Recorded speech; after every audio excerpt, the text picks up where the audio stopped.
The title of this video might seem like it's a clickbait, but it's not, because we are actually going to look at the practical ways to become a billionaire. But to answer our questions, we have to figure out what do all billionaires have in common.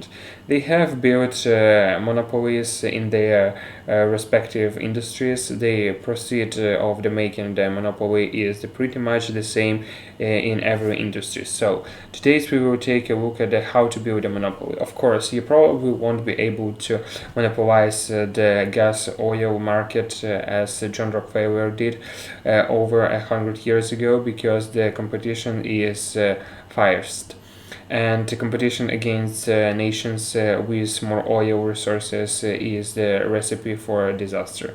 However, if you carefully build your way up, you might stand the chance to monopolize at least a niche in any other industry. Competition is good for customers, but it sucks for businesses.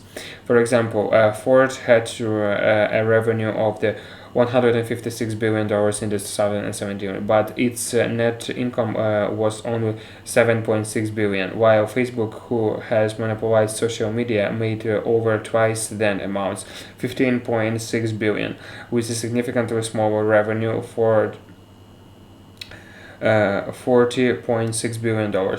Wait for a second. Aren't monopolies are illegal? Yes, they are, but you have to be a fool to appear like you are monopoly. A good strategy would be acquire your competitors silently, as if you have nothing to do with them, or get into the different industries, as if you are the tiny fish in the vast oceans. We all know the Amazon as an online retailer, but behind the scenes it has purchased over 70 other companies that you never heard of. They appear like they are competing in entirely different industries, but they all serve Amazon objective for world to dominate. If no one can give you a small loan of the $1 million, don't worry to build the monopoly. It's better to start small. You don't want to think big. Your job is to dominate a small, tiny niche where everyone would come to you for that. If you merely improve an existing products or services, your neighbors will duplicate that the next day. So that won't work unless you significantly improve the quality and lower your prices, such as the standard oil.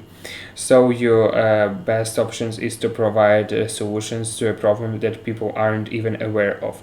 For example, we are perfectly fine before the existence of the YouTube, but today is the essential part of our life. When Amazon started, they didn't aim to sell everything to everyone online, but focused on the shipping books. Once the idea proved itself, they began selling a bunch of the other things.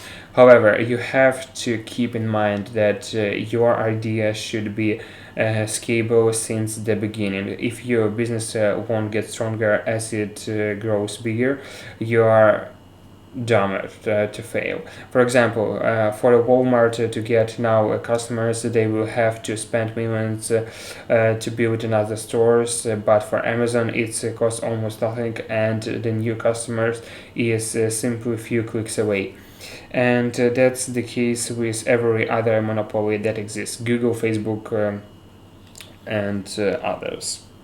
They only get stronger and effective as their numbers of the users grows.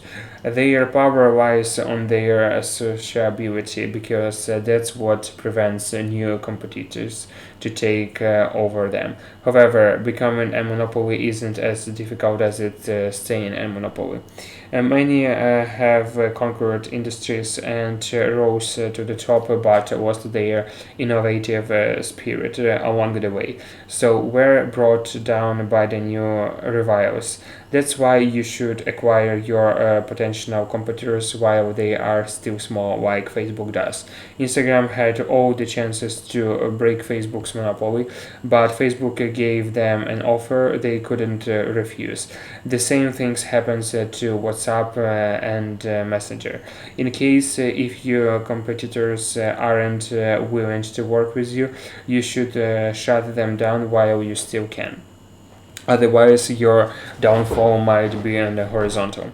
When Snapshot refuses Facebook's offer, Facebook turned Instagram into the Snapshot killer, and its valuations is falling ever since. John Rockefeller would invite his competitors and show them his books so that they could see he can operate longer and was then they can survive and make them an offer they will have to accept. With these three rules in your mind, you can start your journey of the building a monopoly. So, which industry would you? Let me know in the comment below. Let's see who has the best idea, and that's it for this video.